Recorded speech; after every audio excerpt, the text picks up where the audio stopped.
जोई जोई प्यारो करे सोई मोही भावे, भावे मोही जोई सोई करे प्यारे। मोको तो भावती ठोर प्यारे के नैनन में, प्यारो भयो चाहे मेरे नैनन के तारे। मेरे तन मन प्राण हूँ ते प्रीतम प्रिय, अपने कोट प्राण प्रीतम मोसुहारे। हित हरि वंश हंस हंसनी सावल गौर, कहो कौन करे जल तरंगिनी न्यारे। जय श्री हित हरिवंश, जय श्री राधे। आप सभी भक्तजनों को वरुथनी एकादशी की बहुत बहुत शुभकामनाएं। प्रिय भक्तजनों, आज 13 अप्रैल दिन सोमवार को वरुथनी एकादशी का व्रत रखा जा रहा है और इस शुभ अवसर पर हम आपके लिए लेकर आए हैं वरुथनी एकादशी की संपूर्ण कथा। ये एकादशी सबसे शुभ एकादशी है। इस दिन व्रत रखने वाले भक्तों के सभी पाप धुल जाते हैं और वह सदा सुखी रहता है, सौभाग्य प्राप्त करता है। इस दिन व्रत रखने से समस्त कष्टों से और पापों से मुक्ति मिलती है। सूर्य ग्रहण के दौरान सोना दान करने के समतुल्य फल प्राप्त होता है। भगवान श्री कृष्ण ने कहा है कि जो लोग श्री हरि के चरण कमलों में अपना मन लगाकर वरुथनी एकादशी का व्रत रखते हैं, उन्हें 10,000 वर्षों की तपस्या के समान फल प्राप्त होता है। जो मनुष्यों के कर्मों का हिसाब रखते हैं चित्रगुप्त महाराज जी, वे भी इस एकादशी के व्रत के पुण्य को लिख नहीं सकते। यहाँ तक कि सबसे पापी व्यक्ति भी वरुथनी एकादशी का व्रत रखे तो उसके पापी विचार भी धीरे धीरे मिट जाएंगे और वह भी उच्चतर लोक को प्राप्त करेगा। प्रिय भक्तजनों, अब आपको श्री राधा रानी के एक भक्त की कथा सुनाते हैं। जो कोई भी श्रद्धा और प्रेम से श्री राधा रानी की इस दिव्य कथा को सुनता है या केवल राधा नाम का ही उच्चारण करता है, उसके जीवन में अद्भुत परिवर्तन होने लगते हैं। कहा जाता है कि उस भक्त के आगे स्वयं भगवान विष्णु मार्गदर्शन करते हुए चलते हैं, मानो उसके हर कदम को सुरक्षित और सफल बना रहे हो। वहीं उसके पीछे भगवान शिव रक्षा के लिए खड़े रहते हैं, जैसे एक करुणा में संरक्षक हर संकट को दूर करने के लिए तत्पर हो। इतना ही नहीं, राधा नाम लेने वाले भक्त के दाहिने ओर देवराज इंद्र अपने वज्र के साथ उसकी रक्षा करते चलते हैं और बाईं ओर वरुण देव अपने हाथों में दिव्य छत्र धारण करके उस पर कृपा और शीतलता की वर्षा करते हैं। और ये दृश्य दर्शाता है कि जो भी राधा नाम से जुड़ जाता है वो केवल एक नाम नहीं बल्कि संपूर्ण देवताओं की कृपा का अधिकारी बन जाता है। और सबसे अद्भुत बात तो यह है कि अगर कोई व्यक्ति भूलवश अनजाने में भी राधा नाम अपनी जिह्वा से उच्चारित कर दे, तब भी राधा रानी उसे अपना मान लेती हैं। उनका प्रेम इतना विशाल और इतना निष्काम है कि वो किसी भी भेदभाव के बिना अपने भक्त को अपना लेती हैं। तो राधा नाम स्वयं में एक ऐसा अमृत है जो जीवन के पाप, कष्ट और दुखों को हरकर भक्ति, शांति और आनंद से भर देता है। और आज के इस प्रसंग में हम सब भी ऐसे ही दिव्य प्रेम का अनुभव करने जा रहे हैं। तो आप सभी प्रेम से बोलिए जय जय श्री राधे। बरसाने की पीली पोखर से प्रेम सरोवर जाने वाले रास्ते से थोड़ा हटकर वन प्रांत में एक पुराना चबूतरा है। लोग उसे गुलाब सखी का चबूतरा कहते हैं और आते जाते उस पर अपना माथा भी टेकते हैं। गुलाब दरअसल एक गरीब मुसलमान था। अब राधा रानी के भक्त तो कोई भी हो सकते हैं। तो बरसाने की पवित्र धरती पर वह पैदा हुआ था। ब्रह्मादि देव जिस रज की कामना करते हैं उसका तो उसे जन्म से ही स्पर्श हुआ था। वह पढ़ा लिखा भी कुछ नहीं था, लेकिन हाँ, सारंगी बड़ी अच्छी बजा लेता था। श्री राधा रानी के मंदिर के प्रांगण में जो कुछ भी पदगान हुआ करता था उसमें वह सारंगी बजाया करता था। यही उसकी आजीविका थी। सारंगी बजाने के बाद जो भक्त वहां पर एकत्र होते थे वो कुछ न कुछ उसे दे दिया करते थे। इसी से उसका पेट भरा करता था। मंदिर से जो भी प्रसाद, दान, दक्षिणा मिलती थी उससे वह अपना जीवन निर्वाह करता और अपने परिवार का पालन पोषण करता था। उस गुलाब की एक छोटी लड़की थी। जब मंदिर में वह सारंगी बजाता तो उसकी वह छोटी बेटी भी उसके साथ में नाचा करती और वह छोटी सी कन्या ऐसा नृत्य करती थी कि आसपास के लोग भाव विभोर होकर बिना हिले डुले एकदम स्तंभ की तरह खड़े हो जाते। उसके नृत्य में एक तरह का खिंचाव था। अपनी बेटी से वह बहुत प्यार करता था। उसका नाम रखा था उसने राधा। धीरे धीरे वह बड़ी होने लगी। अब वह दिन आते देर नहीं लगी जब लोग उससे कहने लगे, गुलाब, लड़की सयानी हो गई है, अब उसकी शादी कर दे। वो केवल गुलाब की ही बेटी नहीं थी, बल्कि बरसाने की बेटी थी। और बरसाने के सभी लोग उससे विशेष स्नेह रखते थे। जब भी कोई गुलाब से उसका विवाह करवाने को कहता, तो वो बस एक ही उत्तर देता, शादी करूं कैसे? शादी के लिए पैसे भी तो चाहिए ना, मेरे पास इतने पैसे तो है नहीं। फिर एक दिन श्री जी के मंदिर के कुछ गोस्वामियों ने उससे कहा, गुलाब, तू पैसों की चिंता क्यों करता है? अरे उसकी व्यवस्था हो जाएगी, श्री जी करेंगी ना सारी व्यवस्था, तू तो बस लड़का देख। जल्दी ही ढूंढने पर अच्छा लड़का भी मिल गया और श्री जी की कृपा से गुलाब की बेटी राधा के हाथ पीले हो गए और वह खुशी खुशी अपने ससुराल के लिए विदा कर दी गई। जब बेटी विदा हो गई तो गुलाब गुमसुम सा हो गया। 3 दिन और 3 रात तक वह श्री जी के ही मंदिर में सिंह द्वार पर गुमसुम बैठा रहा। उसे इस तरह बैठे देखकर लोगों को चिंता होने लगी कि कहीं वह पागल ना हो जाए। लोगों ने उसे समझाने का बहुत प्रयास किया, लेकिन उसके कान पर तो जूं तक नहीं रेंगी। और चौथे दिन जब वह श्री जी के मंदिर में सिंह द्वार पर उसी तरह से गुमसुम उदास सा बैठा था, तभी सहसा उसके कानों में एक आवाज आई, बाबा, बाबा, मैं आ गई। सारंगी नहीं बजाओगे तो मैं नाचूंगी कैसे? उस समय दरअसल थोड़ी कमजोरी थी, कई दिनों से कुछ खाया पिया नहीं था, एक जगह पर लगातार बैठा हुआ था। तो वो सो रहा था या जाग रहा था, उसे देखकर कहना मुश्किल था। आंखें मुंदी मुंदी सी थी और उन्हीं मुंदी आंखों से वो आवाज सुनकर सारंगी बजाने लगा और राधा नाचने लगी।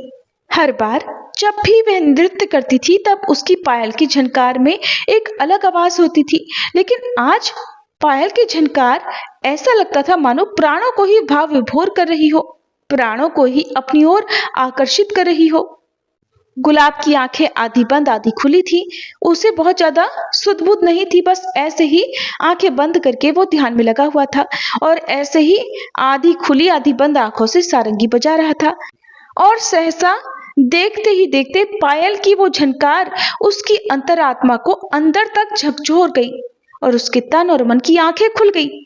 अब जब उसे सुध आई तो उसने आंखें खोलकर देखा कि उसकी बेटी राधा नहीं बल्कि स्वयं राधा रानी है जो नृत्य कर रही है। अब तक तो सारंगी बजाने पर उसकी खुद की बेटी वहां पर नृत्य करा करती थी। ये सारा दृश्य देखकर वह सजल और आश्चर्यचकित नेत्रों से बोला, बेटी, बेटी। और जैसे ही कुछ और आगे कहने का उसने प्रयास किया, स्नेह से कांपते और डगमगाते हाथों से वह उनकी ओर बढ़ा तो वे भागी। अब तो गुलाब भी उनके पीछे पीछे भागा, क्योंकि साक्षात श्री राधा रानी ने उसे दर्शन जो दिए थे। और इस तरह गुलाब उनके पीछे पीछे मंदिर के अंदर भागा और उसके बाद वह अदृश्य हो गया। और इस घटना के बाद कभी भी किसी ने भी गुलाब को कहीं नहीं देखा। उसके अदृश्य होने की बात कि वो कहाँ गया, कहाँ है, एक पहेली बनकर रह गई। कुछ दिनों के बाद मंदिर के गोस्वामी जी शयन आरती करके अपने घर लौट रहे थे, तभी झुरमुट से आवाज आई, गोसाई जी, गोसाई जी। गोसाई जी ने पूछा, कौन? गुलाब झुरमुट से निकलते हुए बोला, मैं हूं आपका गुलाब। गोसाई जी को विश्वास नहीं हुआ, बोले, लेकिन तू तो मर गया था। गुलाब बोला, मुझे तो श्री जी ने अपने परिकर में ले लिया है गोसाई जी। अभी राधा रानी को सारंगी सुनाकर आ रहा हूँ। देखिए, राधा रानी ने प्रसाद के रूप में मुझे पान का बीड़ा दिया है। गोस्वामी जी उसके हाथ में पान के बीड़े को देखकर हैरान रह गए, क्योंकि गुलाब के हाथ में तो पान का वो बीड़ा था जो वो राधा रानी के लिए बिल्कुल अभी अभी भोग में रखकर ही बाहर आ रहे थे। गोसाई जी ने पूछा, अच्छा, लेकिन तू अब रहता कहाँ है? तब उसने उस चबूतरे की तरफ इशारा किया जो वहां के गोसाइयों ने उसकी स्मृति में बनवाया था। तो जब गुलाब का पूरा जीवन ही श्री राधा रानी को समर्पित था, तो भला राधा रानी उसे इस संसार में अकेला कैसे छोड़ सकती थी? तो ऐसी है राधा नाम की महिमा। सभी प्रेम से बोलिए, श्री लाडली जीओ की जय, श्री राधा रानी सरकार की जय, श्री कृष्ण भगवान की जय। भक्तजनों, अब कल्पना कीजिए महाभारत काल के समय की, उस दिव्य क्षण की जहां पर इस समय राजमहल में धर्मराज युधिष्ठिर और भगवान श्री कृष्ण विराजे हुए हैं। धर्म और न्याय के प्रतीक युधिष्ठिर महाराज जो सदा अपने प्रजा धर्म और सत्य के मार्ग पर चलने के लिए चिंतित रहते थे। एक दिन अपने हृदय में गहरी जिज्ञासा अनुभव करने लगे। उन्हें लगा कि धर्म के मार्ग पर अटल रहने के लिए भगवान का मार्गदर्शन अति आवश्यक है। इसलिए वे श्री कृष्ण की शरण में पहुंचे, जो स्वयं धर्म के परम ज्ञाता और जगत के पालनहार हैं। उस समय युधिष्ठिर महाराज ने अभी अभी कामदा एकादशी का व्रत श्रद्धा और विधि विधान से पूर्ण किया था, जो कि चैत्र मास के शुक्ल पक्ष की एकादशी थी। व्रत के पश्चात उनके मन में ये जानने की तीव्र इच्छा जागी कि वैशाख मास में आने वाली पवित्र एकादशी का क्या नाम है, क्या महत्व है और उसका पालन किस प्रकार करना चाहिए। तब उन्होंने भगवान श्री कृष्ण से पूछा, हे वासुदेव, वैशाख मास के कृष्ण पक्ष की एकादशी का नाम क्या है और इस एकादशी व्रत का पालन करने से क्या फल प्राप्त होता है और इसका महात्म्य क्या है। तब भगवान ने कहा, हे प्रिय राजन, इस एकादशी का नाम वरुथनी है, जिसको करने से इस जन्म और अगले जन्म में भी सौभाग्य प्राप्त होता है। इस एकादशी व्रत के प्रभाव से व्यक्ति सभी पापों से मुक्त होता है, साथ ही उसे वास्तविक आनंद की भी प्राप्ति होती है और वह भाग्यवान बनता है और जन्म मरण के चक्र से छुटकारा मिलकर उसे भगवान की भक्ति प्राप्त होती है। इस व्रत के पालन से मानधाता राजा को मुक्ति मिली। उसी प्रकार अनेक राजा महाराजा जैसे कि महाराज धुंधुमार भी मुक्त हुए। केवल वरुथनी एकादशी के व्रत से 10,000 वर्ष तपस्या का फल मिलता है तथा सूर्य ग्रहण के समय कुरुक्षेत्र में 40 किलो स्वर्ण दान का फल इस व्रत को करने से मिल जाता है। हे राजन, गजदान ये अश्वदान से श्रेष्ठ है, भूमिदान ये गजदान से श्रेष्ठ माना जाता है और तिलदान ये भूमिदान से भी श्रेष्ठ है। स्वर्ण दान ये तिलदान से भी अधिक श्रेष्ठ है और अन्नदान ये स्वर्ण दान से भी कहीं सर्वश्रेष्ठ है। हे राजन, अन्नदान करने से पूर्वज, देवता और सभी प्राणी प्रसन्न होते हैं। बुद्धिमान लोगों का ये विचार है कि कन्यादान भी अन्नदान जितना ही पुण्य कार्य है। स्वयं भगवान कहते हैं, अन्नदान ये गोदान इतना ही श्रेष्ठ है, परंतु सर्वश्रेष्ठ विद्यादान ही है। केवल वरुथनी एकादशी व्रत के पालन से सभी प्रकार के दान देने जैसा पुण्य प्राप्त होता है। अपने चरितार्थ के लिए जो अपनी कन्या को बेचता है वो सबसे नीच मनुष्य माना जाता है और प्रलय काल तक उस व्यक्ति को नरक में दुख भोगना पड़ता है। इसलिए किसी को भी अपनी कन्या के बदले में कभी भी धन स्वीकार नहीं करना चाहिए और जो व्यक्ति ऐसा करता है उसे अगला जन्म बिल्ली का मिलता है। परंतु अपनी क्षमता से जो व्यक्ति स्वर्णालंकार से सुशोभित करके योग्य वर को अपनी कन्या प्रदान करता है, उस व्यक्ति के पुण्यों का लेखा जोखा यमराज जी के सचिव चित्रगुप्त महाराज भी नहीं कर सकते। इस एकादशी के व्रत का पालन करने वालों को कुछ बातें वर्जित है।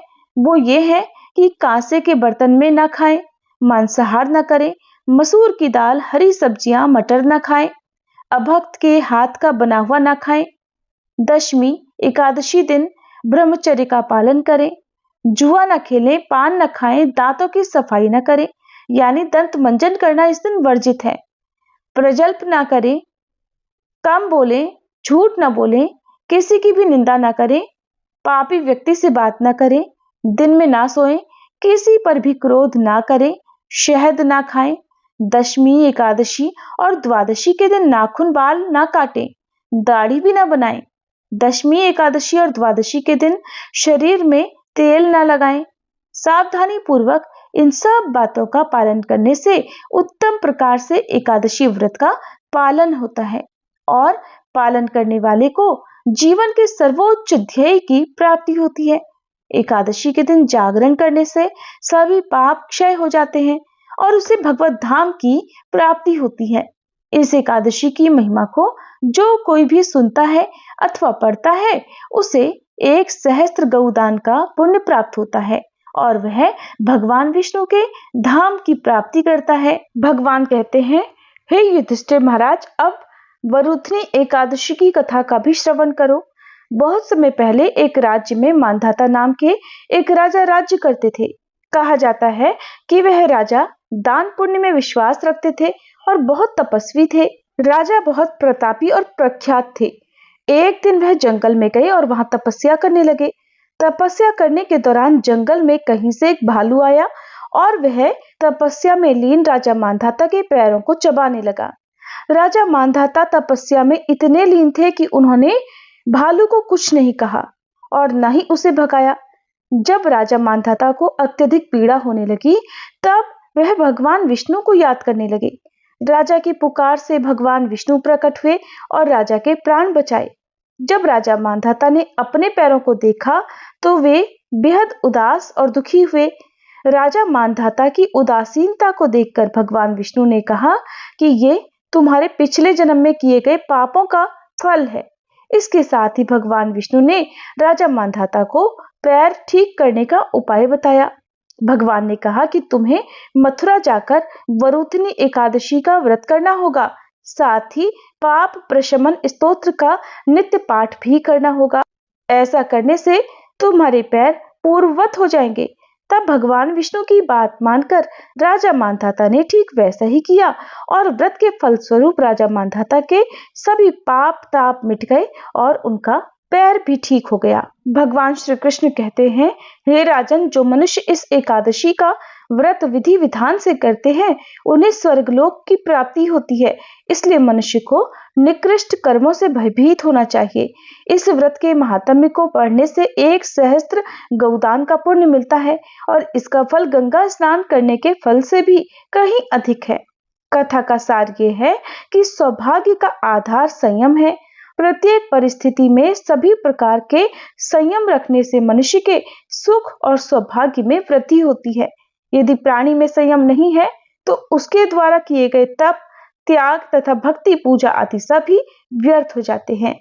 प्रिय भक्तजनों, एकादशी व्रत की अधिष्ठात्री 11 माता हैं, जिनकी कथा का श्रवण किए बिना एकादशी की कथा या पूजन का फल निष्फल हो जाता है। इसलिए आइए अब हम सभी श्रद्धा और पूर्ण विश्वास के साथ 11 माता की इस पावन कथा का भी श्रवण करते हैं। एक बार देवर्षि नारद जी वैकुंठ लोक को गए। वहां उन्होंने भगवान श्री लक्ष्मी नारायण जी को प्रणाम किया। फिर नारद जी ने श्री हरि से कहा, प्रभु, अब धरती पर आपका प्रभाव कम हो रहा है। धर्म पर चलने वालों को कोई अच्छा फल नहीं मिल रहा। जो पाप कर रहे हैं उनका भला हो रहा है। तब श्री हरि कहने लगे, ऐसा नहीं है देवर्षि, जो भी हो रहा है सब नियति के कारण हो रहा है। श्री हरि की बात सुनकर नारद जी बोले, प्रभु, मैं तो देखकर आ रहा हूँ कि पापियों को तो अच्छा फल मिल रहा है, लेकिन भला करने वाले और धर्म के रास्ते पर चलने वाले लोगों को बुरा फल मिल रहा है, उन्हें दुख भोगने पड़ रहे हैं। भगवान ने कहा, देवर्षि, कोई ऐसी घटना बताओ जिससे तुम्हें ये लग रहा हो। नारद जी कहने लगे, प्रभु, अभी अभी मैं एक जंगल से आ रहा हूँ। वहाँ पर एक गाय दलदल में फंसी हुई थी। कोई भी उसे बचाने वाला नहीं था। थोड़ी ही देर के बाद मैंने देखा कि एक चोर उधर से गुजरा। दलदल में फंसी हुई गाय को देखकर वो रुका तक नहीं, बल्कि उस गाय पर पैर रखकर वह दलदल से भरा हुआ गड्ढा लांघकर आगे निकल गया। आगे गया तो उस चोर को सोने की मोहरों से भरी एक थैली मिली। थोड़ी ही देर बाद वहाँ पर एक साधु महाराज आए। उन्होंने उस गाय को दलदल में फंसा देखा तो गाय को बाहर निकालने की पूरी कोशिश की और पूरी ताकत लगाकर आखिरकार उस गाय को निकाल लिया। गाय को बाहर निकालने के प्रयास में वह साधु महाराज खुद दलदल से लथपथ हो गए थे। जब वह साधु महाराज आगे बढ़े तो एक गड्ढे में गिर गए और उन्हें चोट लग गई। प्रभु, अब आप ही बताइए, ये कौन सा न्याय है? नारद जी की पूरी बात सुन लेने के बाद श्री हरि बोले, देवर्षि, ये सही ही हुआ। जो चोर गाय पर पैर रखकर भाग गया था, उसकी किस्मत में तो एक खजाना था, लेकिन उसके इस पाप के कारण उसे केवल कुछ मोहरें ही मिल पाईं। वहीं उन साधु महाराज को गड्ढे में इसलिए गिरना पड़ा क्योंकि उनके भाग्य में उस समय मृत्यु लिखी हुई थी। लेकिन एक गाय को बचाने के कारण, दलदल से बाहर निकालने के कारण उनके पुण्य बहुत अधिक बढ़ गए और उनकी मृत्यु बस एक छोटी सी चोट में बदल गई। इंसान के कर्म से ही उसका भाग तय होता है देवर्षि, इसलिए अच्छे कर्म करना कभी भी नहीं छोड़ना चाहिए। श्री हरि की बात सुनकर देवर्षि नारद मुस्कुराते हुए और प्रभु को प्रणाम करते हुए नारायण नारायण कहकर प्रभु की रचाई हुई सृष्टि की अन्य लीलाएं देखने के लिए चल पड़े। प्रेम से बोलिए श्री लक्ष्मी नारायण भगवान की जय। अब सुनिए एकादशी माता की कथा। इस कथा को सुनने से ही एकादशी का व्रत पूरा माना जाता है। श्रोताओं, एक बार एक बूढ़ी माँ ने एकादशी का उपवास रखा। बड़े ही भक्ति भाव से वह एकादशी की पूजा किया करती थी। वे बूढ़ी हो चुकी थी। उन्हें वृद्धावस्था में कोई भी ऐसी वस्तु नहीं चाहिए थी जो वे एकादशी का उपवास रखती, क्योंकि एकादशी का उपवास रखने से तो श्री हरि की कृपा से सब कुछ मिल जाता है। वो बूढ़ी माँ तो अपने बच्चों के लिए, अपने परिवार की सुख सुविधा के लिए इतना कठिन व्रत रखती थी। वे दिन भर तो बड़ा कठिन मन करके और अपनी प्यास को किसी तरह से रोके रही, क्योंकि एकादशी के व्रत में वो जल की एक बूंद भी ग्रहण नहीं करती थी। द्वादशी को ही जल पीकर वो अपने व्रत का पारणा किया करती थी। दिन भर उन्होंने किसी प्रकार अपने मन को संयमित रखा, पूजा पाठ की, व्रत की कथा पढ़ी सुनी और फिर पंडित जी को मिट्टी के एक पात्र में भरकर पानी और मौसमी फल दान में दिए। दोना भरकर शक्कर भी वितरित की। उन्हें गर्मी के कारण बड़ी बेचैनी हो रही थी। एक तो निराहार और निर्जल रहकर उपवास रखा था और ऊपर से प्यास भी अधिक सता रही थी। इस कारण उन्होंने सोचा कि चलो पानी में बैठूं, शायद थोड़ी शांति मिले। ये सोचकर वह पानी में बैठी रही। पानी से बार बार कुल्ला करती और मुंह हाथ धोती रही। तब कहीं जाकर उन्हें थोड़ा बहुत चैन मिला। एक तो धूप तेज की पड़ रही थी, इस कारण बार बार बूढ़ी माँ का मुंह सूखा जा रहा था। बूढ़ी माँ बड़ी बेचैन हो रही थी। एक तो बुढ़ापा, दूसरा यह भयंकर गर्मी। बुढ़ापे की तो स्थिति ही कुछ ऐसी होती है, बड़ी मुश्किल से धीरज बंध पाता है। अब किसी प्रकार रो धोकर दिन कट पाया। अब बूढ़ी माँ के सामने पहाड़ सी लंबी रात थी, जिसका कट पाना बड़ा ही मुश्किल दिखाई दे रहा था। चारपाई पर पड़ी हुई बूढ़ी माँ को किसी प्रकार भी शांति नहीं मिल रही थी। बार बार प्यास के मारे गला सूख रहा था और वे इस प्रकार बेचैन होकर करवटें बदलती जा रही थी। कई बार उठकर वे घर के बाहर जाती, फिर अंदर आ जाती। ना उन्हें घर के अंदर शांति मिल रही थी, ना बाहर। वे पड़ी पड़ी एकादशी माता को याद करती रहीं और मन में ध्याती रहीं कि हे माता, आप मेरी लाज रखिएगा, आप ही मुझे शक्ति दीजिएगा ताकि मैं भली भांति आपका व्रत कर सकूं और ये पहाड़ सी रात सुकून से बीत जाए। प्यास के कारण बूढ़ी माँ की बेचैनी तो बढ़ ही रही थी। उन्होंने धैर्य रखने का बहुत प्रयास किया, लेकिन आखिरकार उनकी सहनशीलता की सीमा टूट गई और वे घबराकर प्यास के मारे एकदम चिल्ला पड़ी, बचाओ बचाओ। बूढ़ी माँ का चिल्लाना सुनकर उनके परिवार के सभी सदस्य उनके आसपास इकट्ठा हो गए और बूढ़ी माँ की चारपाई के पास पहुंच गए। सब बोले, अम्मा जी क्या हुआ, आपको क्यों चिल्ला रही हो? और जब आपसे व्रत नहीं रखा जाता तो इस बुढ़ापे में इतना कठिन व्रत क्यों कर रही हो? अम्मा जी, अगर शरीर में ताकत है तभी तो भक्ति हो पाएगी, आप पानी पी लीजिए। बूढ़ी माँ अपने परिवारजनों से बोली, मेरे तो प्यास के मारे प्राण ही निकले जा रहे हैं, जरा जल्दी से मेरी छाती पर ठंडे पानी का घड़ा तो रख दो। नातियों ने दौड़कर दादी की छाती पर ठंडे पानी का बर्तन रख दिया। तब कहीं जाकर उन्हें थोड़ा बहुत सुकून मिला और जब सुकून मिला तो थोड़ी देर के लिए उन्होंने अपनी आंखें बंद कर ली। इधर एकादशी माता सोचने लगी, ये है तो बूढ़ी माँ, लेकिन बड़े नियम से मेरा व्रत रखती हैं, चलकर इनकी परीक्षा लेनी चाहिए। ऐसा विचार कर एकादशी माता आधी रात को मुर्गा बनकर कुकड़ू कू करने लगी। मुर्गे की टेर सुनकर बूढ़ी माँ जल्दी से उठी और बाहर जाकर आसमान की ओर निहारा, लेकिन आसमान में तो कहीं भी उन्हें सुबह का तारा दिखाई ही नहीं दिया। अब वे सोचने लगी कि फिर यह मुर्गा भला क्यों और कैसे बोल गया। एक तो उन्हें प्यास लग रही थी, अब थोड़ा बहुत उनका मन भी बेचैन होने लगा। आखिरकार उन्होंने ये दृढ़ निश्चय किया कि अब तो मैं इस व्रत को पूरा करके ही छोड़ूंगी, फिर चाहे व्रत पूरा होने तक मेरे प्राण ही क्यों ना निकल जाएं। मन में ऐसा पक्का निश्चय कर वह वापस चारपाई पर आकर लेट गई। थोड़ी ही देर के बाद एकादशी माता ने उनकी फिर से परीक्षा लेनी चाहिए, तो वह एक छोटी सी कन्या का रूप धरकर गिलास में मीठा पानी लेकर उनके सिरहाने खड़ी हो गई और जोर से बोली, दादी जी, सवेरा हो गया है, आप हाथ मुंह धोकर शरबत पी लीजिए। पहले तो शरबत का भरा हुआ गिलास देखकर बूढ़ी माँ का मन ललचाने लगा। प्यास के मारे गला जो सूख रहा था, किंतु अचानक उन्हें याद आया कि उनका तो एकादशी का उपवास है। फिर उन्होंने सोचा कि अभी तो वे किसी भी तरह से ये शरबत नहीं पी सकती, और फिर वे चुपचाप वापस अपनी चारपाई पर लेट गईं। जैसे ही उनकी आंख लगी तभी उन्हें एहसास हुआ कि मानो किसी ने उन्हें पानी से भरे हुए कुएं में पटक दिया हो। वे बहुत देर तक उस कुएं में हाथ पांव चलाती रही, लेकिन इस बीच उन्होंने अपने मुंह में पानी की एक बूंद भी नहीं जाने दी, क्योंकि उनका एकादशी का उपवास जो था, और वे पक्के निश्चय के साथ अपना व्रत पालन करती रही। थोड़ी ही देर में उन्हें ऐसा लगा मानो सामने आग जल रही हो।